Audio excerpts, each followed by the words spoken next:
नमस्कार, आप देख रहे हैं EFT 24/7 और आज हमारे साथ मौजूद है Karan Razdan sir. We welcome you sir. Thank you. Sir एक विजनरी फिल्म मेकर हैं जिन्होंने अपने गोल्डन एरा में बहुत ही पॉपुलर वर्क करे हैं। सर आपसे पहला क्वेश्चन मैं पूछना चाहूँगी कि आप अब जब अपनी स्क्रिप्ट लिखते हैं तब आप पहले करेक्टर के बारे में सोचते हैं फिर स्क्रिप्ट लिखते हैं या स्क्रिप्ट के बाद करेक्टर बनाते हैं? कैरेक्टर ही तो स्क्रिप्ट बनाता है, तो वो कोई भी कहानी हो उसमें सबसे पहले कोई कैरेक्टर ही आपको अट्रैक्ट करता है। जैसे मैं अगर सपोज एक कैरेक्टर क्रिएट कर रहा हूँ खुशी, हाँ जी, तो मैं उस कैरेक्टर से आकर्षित होऊंगा। उसके क्या गुण हैं, वो कितनी मल्टीपर्पस है, वो क्या करती है क्या नहीं करती है, कैसे लोगों को अपने वश में कर लेती है, कैसे लोगों में खुशी फैलाती है, मैं उसके बारे में सोचूंगा।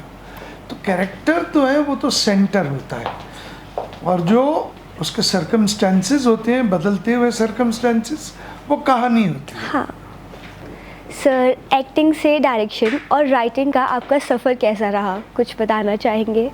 एक्टिंग से पहले तो राइटर बना, क्योंकि हीरो से मार खानी पड़ती थी। मैंने अभी नीचे भी कहा ऑडिटोरियम में, तो वो राइटिंग जो थी वो तो कॉलेज में मैंने शुरू कर दी थी। शॉर्ट स्टोरीज लिखता था, हर पब्लिकेशन को भेजता था, एक रिग्रेट के साथ वापस आ जाती थी कि हम ये अभी प्रिंट नहीं कर सकते।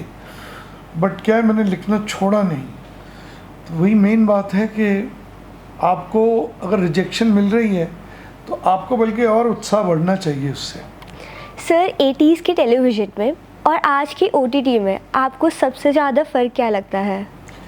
80s का टेलीविज़न बहुत ही ऑनेस्ट किस्म का और बहुत ही पारिवारिक सोशल किस्म का टेलीविज़न था। चाहे वो रजनी हो, चाहे वो ये जो है ज़िंदगी हो, या बुनियाद हो, और भी बहुत सारे, वागले की दुनिया। तो ये बड़ा ही पारिवारिक किस्म का टेलीविज़न था। आज पारिवारिक तो है टेलीविज़न, लेकिन वो कहीं ऐसी जगह अटक गया है जो कि एक बड़ा ही फॉल्स वर्ल्ड है। और वेब सीरीज़ ऑफ कोर्स और ज़्यादा अपॉर्चुनिटीज़ देती हैं, लेकिन वेब सीरीज़ के साथ जो फ्रीडम आया है उसका बहुत ज़्यादा गलत इस्तेमाल भी हो रहा है, हम कह सकते हैं। हाँ सर, आपने इतने सारे प्रोजेक्ट्स करे हैं, आपको अपने किस प्रोजेक्ट से सबसे ज़्यादा लगाव है? मुझे कुछ उन प्रोजेक्ट से लगाव है जो फ्लॉप हो गए। ओके। क्योंकि कहीं उनमें कोई कमी रह गई होगी, या तो उनकी डिस्ट्रीब्यूशन, एग्जीबिशन, रिलीज़, किसी चीज़ में कमी रह गई होगी, या मेरी लिखाई में, लिखावट में कमी रह गई होगी, डायरेक्शन में कमी रह गई होगी कि वो हिट ना हो पाए। तो उनसे सबसे ज़्यादा लगा। Thank you so much sir, आपका ज़्यादा वक्तव्य। ऐसी और वीडियोस के लिए बने रहिए AFT 24/7 नोएडा।